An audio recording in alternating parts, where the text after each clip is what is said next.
They mocked the rancher with a paralyzed bride, but he lifted her higher than all the church bells rang hollow that morning, like tin cans dragged behind a wedding carriage nobody wanted to follow. Thomas McKenna stood at the altar in his one good suit, dust still clinging to the shoulders from his ride into town. Behind him, whispers cut sharper than winter wind. Look at him, marrying that broken thing. Poor fool thinks he's being noble. She can't even stand for her own vows. The doors creaked open and silence fell like a stone into deep water. Clara Whitmore rolled herself down the aisle in the wooden chair her father had built, her hands steady on the wheels, her back straight as a fence post. The white dress pooled around her legs like snow over sleeping ground. She didn't look left or right at the faces that watched her with pity and scorn. Thomas met her eyes and saw something there that made his chest tighten. Not shame. Not gratitude. Just a quiet fire that burned steady and sure. The preacher's voice shook as he began the ceremony. Every word felt weighted with judgment, every pause filled with the town's collective held breath. When he asked if anyone objected, the silence stretched long enough for a man to count his regrets.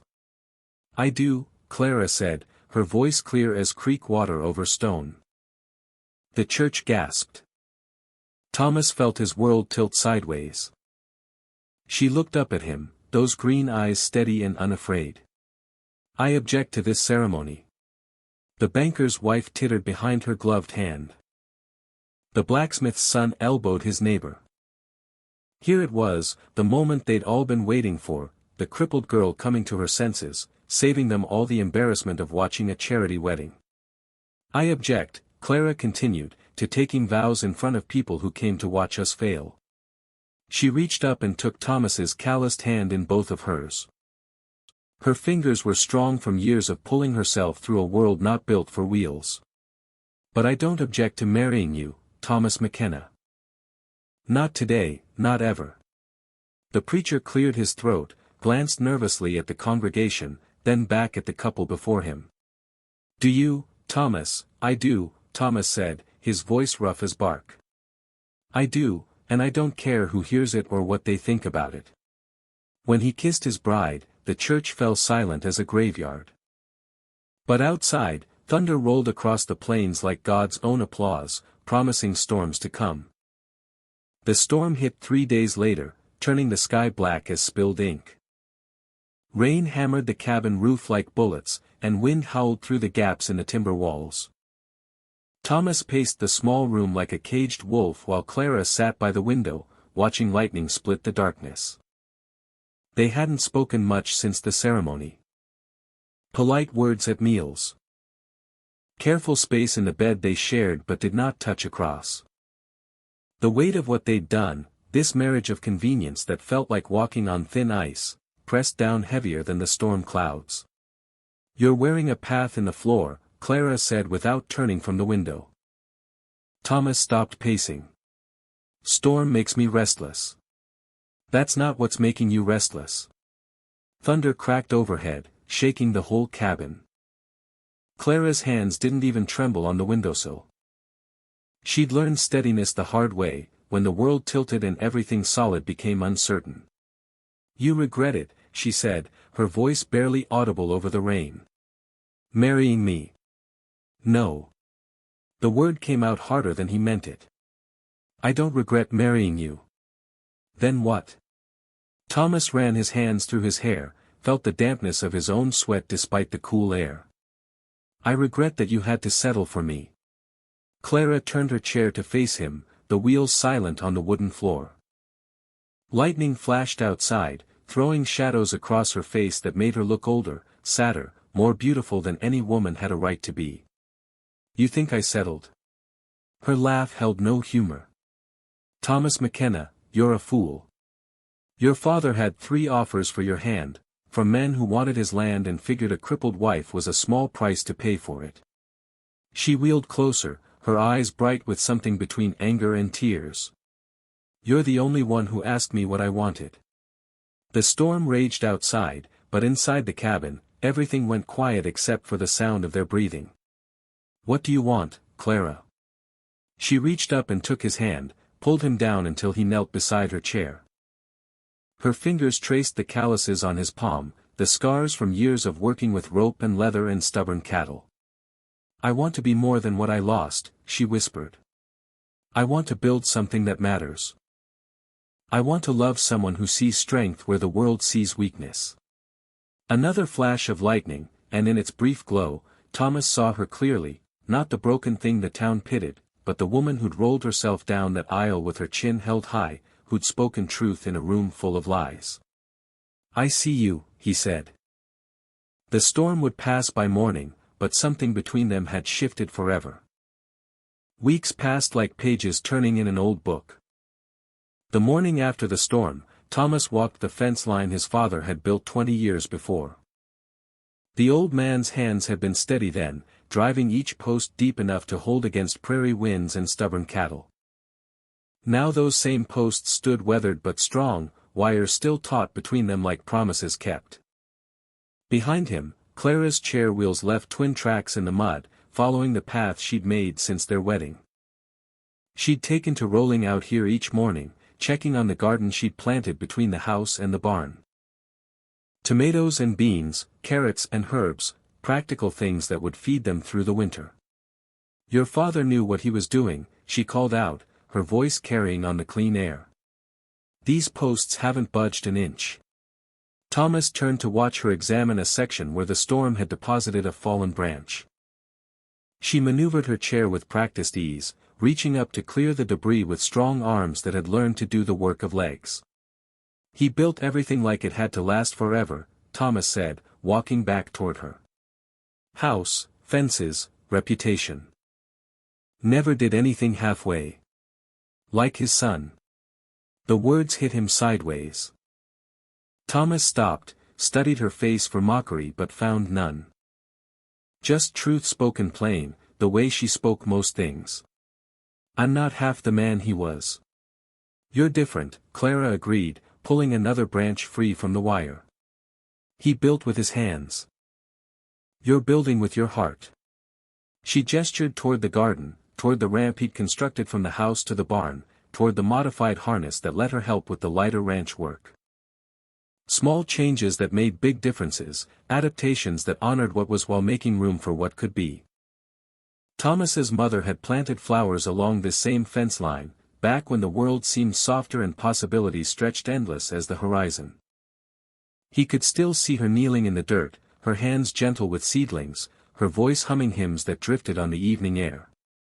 "She would have liked you," he said suddenly. Clara looked up from her work, dirt smudged on her cheek. "Your mother. She always said the best gardens grow in the hardest ground. Said struggle makes the roots go deeper, makes the plant stronger." Clara's hand stilled on the fence wire. For a moment, the only sound was wind moving through grass and the distant lowing of cattle settling into their day. "Maybe that's what we're doing here," she said finally. "Growing something strong in hard ground." Thomas looked at the tracks her wheels had worn in the earth, at the straight rows of her garden, at the way morning light caught the determination in her green eyes. His father had built with wood and wire and sweat. But this was different. This was building with hope and stubborn love and the quiet faith that broken things could still bear fruit. Then came the Tuesday when Elias Crawford arrived, his black carriage cutting through the dust like a knife through flesh. The banker's coat stayed pristine despite the heat, his shoes polished to mirror shine. He stepped down from his seat with the careful movements of a man who believed the world owed him clean floors and bent backs.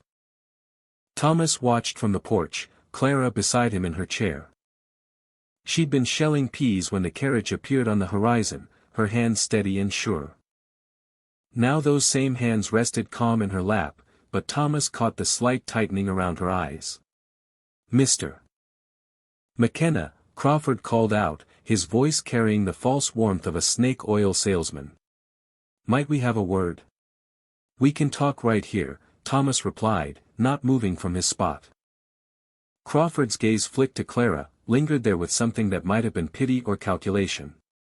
Perhaps a private conversation would be more appropriate. "My wife hears everything I hear," Thomas said, his words flat as hammered iron. The banker's smile twitched. He pulled a leather portfolio from his coat, papers rustling like dry leaves. Very well. I'm here about your loan, Mr. McKenna. The one coming due next month. Thomas felt his stomach drop toward his boots, but kept his face still. I know when it's due. Do you know how you're going to pay it? Crawford's eyes gleamed. Because I've done some calculating, and even with a good cattle season, you're going to come up short. Way short. The wind picked up, stirring dust devils in the yard. Clara's hands moved to her wheels, a subtle shift that Crawford missed but Thomas caught. She was ready to move, ready to fight or flee, whatever the moment demanded. I've got options, Thomas said. Such as? Crawford stepped closer, his polished shoes crunching on the gravel. Your cattle are barely enough to cover basic expenses. Your land's good, but not good enough to command premium prices. And now, his gaze cut to Clara again, lingered like a threat. Now you've got additional expenses. Medical care, special equipment, modifications to your property. Charity has a cost, Mr. McKenna.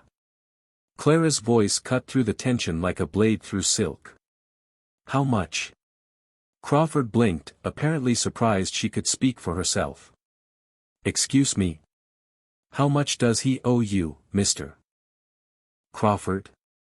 The banker's smile turned predatory. $800, Mrs. McKenna. Plus interest and fees, of course. Clara nodded once, her face giving away nothing. But Thomas saw something flicker in her eyes, not defeat, but calculation. The same look she got when planning her garden, figuring how to make the most of difficult ground. You know what I think, Mr. Crawford, she said, her voice sweet as poisoned honey. I think you came out here hoping to find a desperate man and a helpless woman. I think you figured a crippled wife would make Thomas weak, make him easy to push around. Crawford's smile faltered. Mrs. McKenna, you figured wrong. Clara's hands moved to her wheels, and she rolled forward until she was close enough to see the sweat beading on the banker's upper lip. We'll have your money, Mr. Crawford. Every penny, on time. And when we do, I suggest you find someone else to prey on. The banker stepped back, his composure cracking. Mrs. McKenna, you don't understand the reality of your situation. I understand reality just fine. Clara's voice carried the weight of someone who'd stared down worse things than threats and lived to tell about it. The question is, do you? Crawford gathered his papers, his hands not quite steady. He climbed back into his carriage without another word, but Thomas caught the calculation still working behind his eyes. This wasn't over. Men like Crawford didn't surrender easily. As the dust settled behind the departing carriage, Clara reached up and took Thomas's hand. Her fingers were strong, steady, unafraid. $800, she said quietly. I'll find a way, Thomas replied, though he had no idea how. Clara squeezed his hand once, then released it. We will, she corrected. We'll find a way. The land stretched around them, vast and unforgiving and beautiful, holding all their dreams and debts in its endless embrace. They'd been married for mockery, lived for survival, and loved against all odds. Now they'd face whatever came next the same way they'd faced everything else, together, wheels and boots making tracks in the same direction, building something stronger than what the world tried to tear down. In the distance, thunder rumbled again, promising another storm. But they'd weathered storms before, and they'd weather them again. Some foundations, once laid deep enough, couldn't be shaken by wind or rain or the cruel laughter of small-minded people. The question that lingered on the evening air wasn't whether they'd survive, it was whether survival was enough, or if they'd find a way to do something more than just endure. In a world that measured worth by what you could do standing up, they were learning to build dreams from a sitting position. And sometimes, Clara thought as she watched the sunset paint the sky red as promises, that was the truest strength of all.